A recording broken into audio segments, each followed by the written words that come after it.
Okay, a side-lying dumbbell lat raise allows us to really challenge the lat through a range of movement that is appropriate for its ability to express strength. And by that, what we mean is single joints are weakest at their very end ranges. So down here, or technically across here, I'm weakest through here, and also right at the top, right? So if I was doing like a bicep curl, I'm weakest at the bottom and weakest at the very top, and I'm strongest in the middle range. The same is true when we do a lat raise. We're weakest at the top and at the very, very bottom, and we're strongest through this mid-range. If you actually want to test that, if you get someone and just put your hand against their arm and get them to do a lat raise and feel how strong they are through that mid-range, you'll feel they're quite strong. And then they get weaker as they get to the top, and they're also weakest down here as well.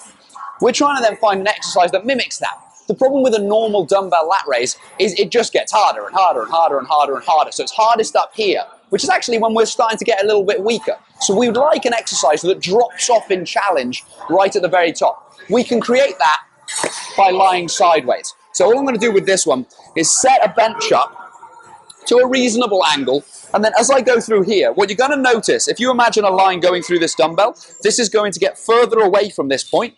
That makes this harder as this lever gets longer. And then, as it arcs out, it's actually going to start getting shorter again towards the top. So it's easier, harder, easier, which matches the challenge for my delt as it goes through this single joint movement of where I'm strongest, it's heaviest. And then it backs off a little bit where I'm in my weaker positions. And if we do this correctly, your delt will burn like buggery, which is actually quite a nice technical term for this.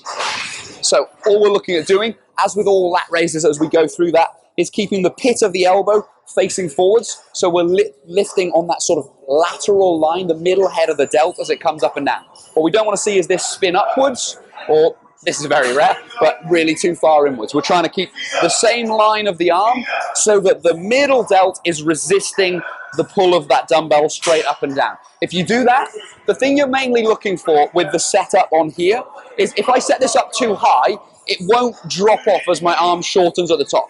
If I'm up here, it just gets harder and harder. So I need enough of a line that I'm down here. If I'm too flat, I've got the opposite kind of issue, that it drops off too much up here and it's too hard down there because the lever's really long at the bottom. So you need to have a little bit of a play with the angle of the bench and yourself to find where it goes short, long, short. That's the bit that you're looking for. Have a play, give that a crack, control the movement, and your shoulders will thank me.